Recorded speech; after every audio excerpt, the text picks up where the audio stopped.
Magandang tanghali, mga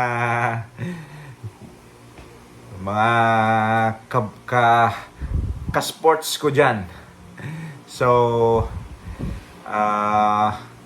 eto tayo. Magbibigay ng result and reaction sa nangyari kanina. No, nanood tayo sa boxing match ni Iron Mike Tyson at ni Jake Paul. At fortunately, Tyson lost to Jake Paul. 78-72 ang scoring. Unanimous decision.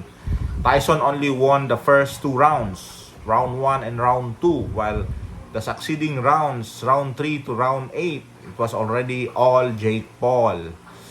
Ano ba nangyari? It's father time. You can never defeat father time. 'Di ba?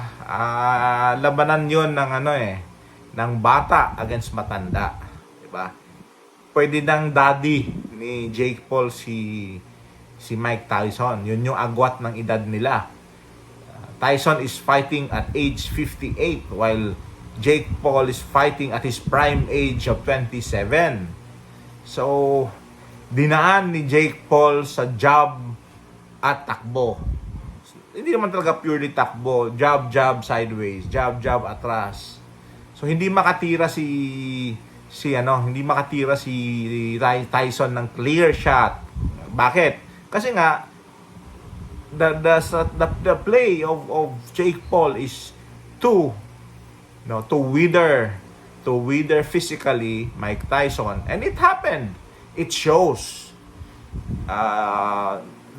Ang utak ni Mike Tyson nandun pa. Gusto pang lumaban, gusto pang sumuntok. Pero yung katawan hindi na. Bumibigay na ang katawan. And as a matter of fact, ang komento nga, his legs fails him. Kasi hindi na siya makahabol eh. Hindi na siya makahabol. At times, he's huffing and puffing. So, there's only one constant there. You can never defeat father time. That's it. You can never defeat father time. So, yun ang it started to be a very anticipated match kasi nga lalaban uli si Mike Tyson after 20 years.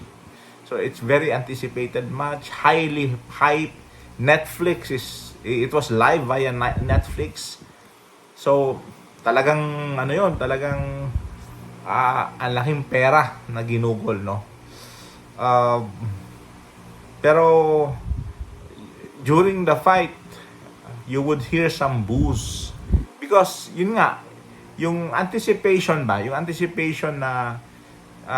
a good fight, bakbakan, hindi nangyari eh. And the punches would show you yung punches thrown and punches landed, it would show you kasi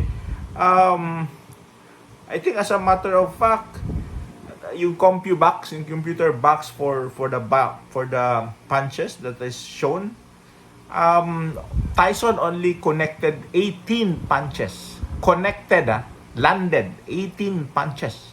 For the total 8 rounds, Tyson only connected 18 punches. While si Jake Paul connected 78 punches. So, dun pa lang, kita mo na di ba, how would you win if you, at yung 18 naman nun, power punches yun, pero yun nga,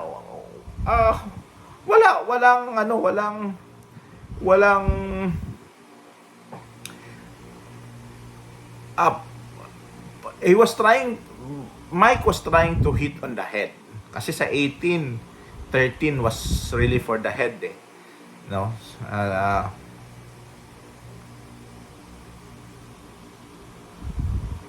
And the rest,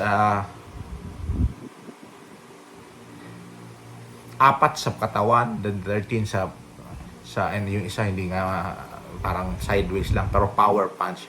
Kasi hindi siya makatira kasi nga tumatakbo eh. Yung ano ba, he stings like a bee. Di ba? Glides like a butterfly, stings like a bee. Ang ginawa ni Jake Paul. Di ba? Parang punch, 1, 2, pang, atras, 1, 2, pang, atras. Ganon ang ginawa ni Jake Paul. Si Mike was all for the win, power punch. Pero paano mo matamaan paano ka makatama sa power punch mo? Hindi mo nga maabutan eh. Dahil nga, umaalis yung bata. So, yun. Maraming nadismaya sa result. Not really sa resulta, pero sa laro itself. Kasi, you would not see the fight, parang walang bakbakan na nangyari eh. Di ba? The hype was too high, but the actual match was below average eh.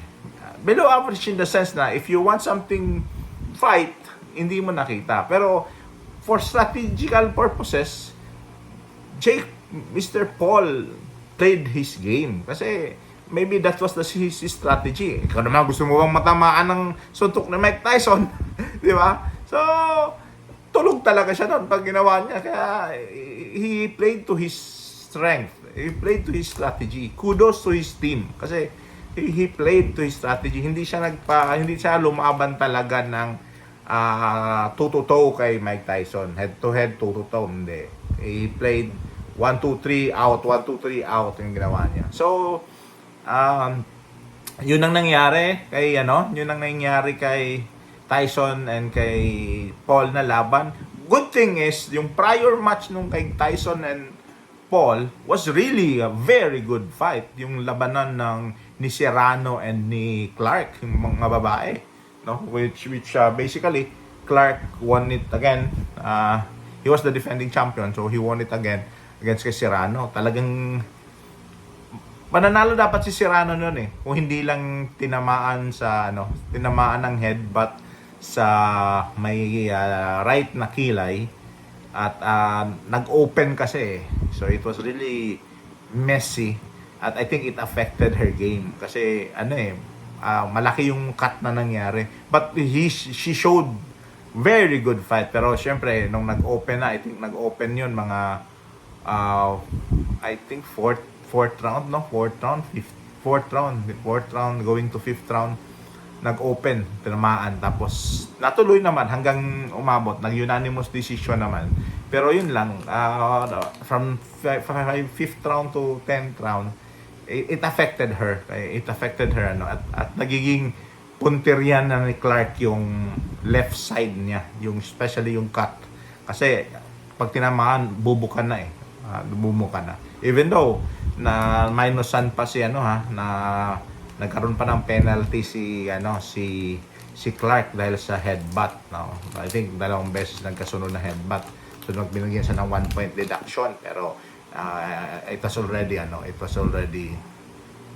maybe too much damage na nangyari. So that was a good fight, no. That was a good fight. I think that even hype more the main event, no. But yun nga, yung sa main event nawala na. So yeah, what's next for Tyson? I think for my end, I would see it na it's already a quits for Michael. For Mike. Maybe it's time to hang the gloves and rest on the sunset. While for Jake Paul, I think he's up for grabs. He would still be fighting more, pero I think pahasa muna siya kasi if he would be fighting the younger guys, delikado siya doon, meron siyang tulog. So that's it for me. So Tyson lost. So sorry guys, Tyson lost. The vloggers Paul won. Okay, so that's it for me. God bless.